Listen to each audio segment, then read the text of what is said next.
Hi, my name is Wendy Yesenia Colindres Benjivar. I go to Trinity Washington University in Washington, D.C. I'm here to answer the 4 prompts. The first prompt is, how are you inspired by the life and legacy of Frederick Douglass or Daniel O'Connell?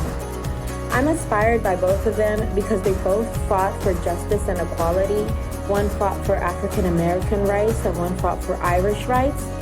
I believe they inspire me in the sense that I also want to fight for the rights of my community, not only my community as a Latino community, but also as like Ward 7 in Washington, D.C.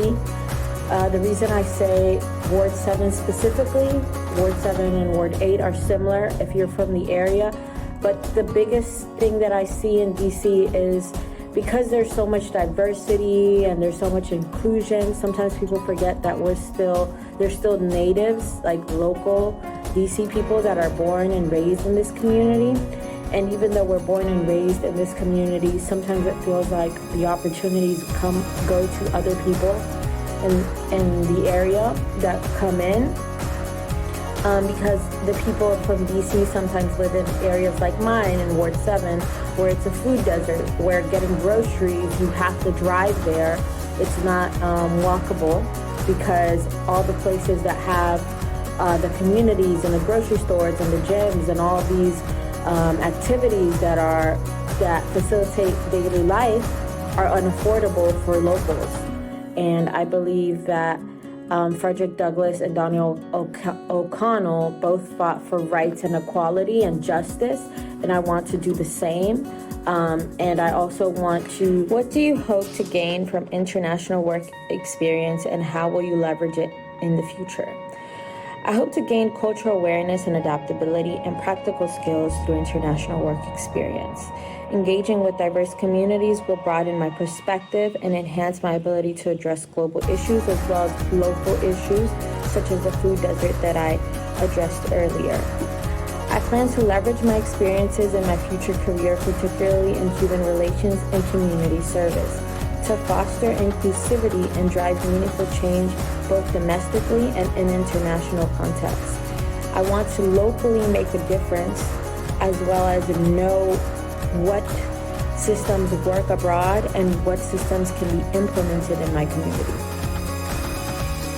What was the most difficult leadership challenge, and how did you rise to meet the occasion? My most difficult leadership challenge would have to be managing a team during a critical point at Latin Concepts, where the restaurant groups were unable to open during the pandemic because of different regulations that were being implemented in DC.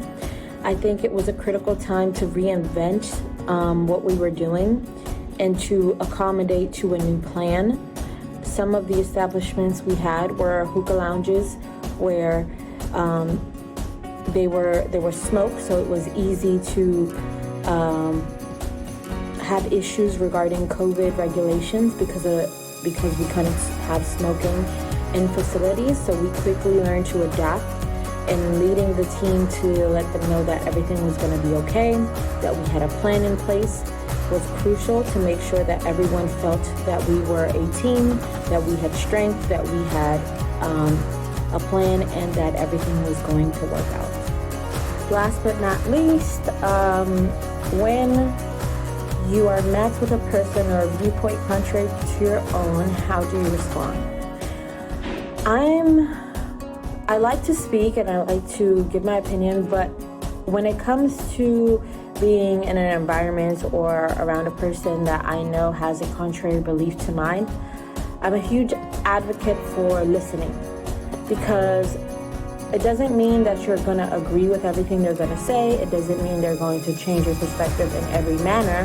But I believe that if we don't ever listen to the contrary belief, then we are, sadly to say, ignorant, because we don't understand why someone thinks the way they do, why they have their opinions the way they have their opinions, and why they were formed the way they were formed, and what makes them believe what they believe. I think to fully understand and to fully actually believe what we believe individually, let's say I'm a Democrat and someone's a Republican.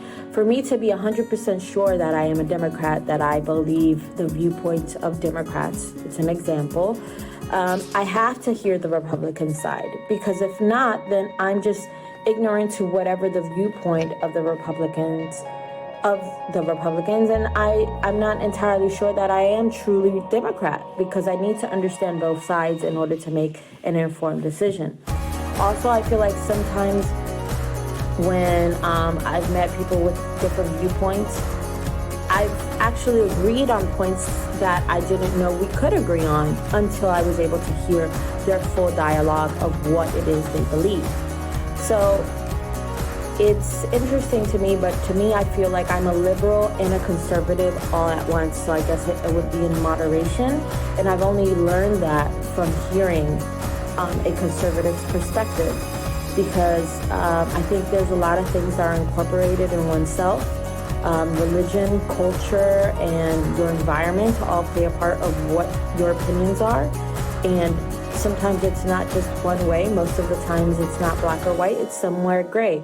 And if you hear more perspectives than your own, that I hope to do if I get the scholarship and I get to travel abroad, then you learn that there's a lot of things that you are willing to adapt on, willing to compromise on, and there's things that you are firm to who you are, and you're not going to change those things.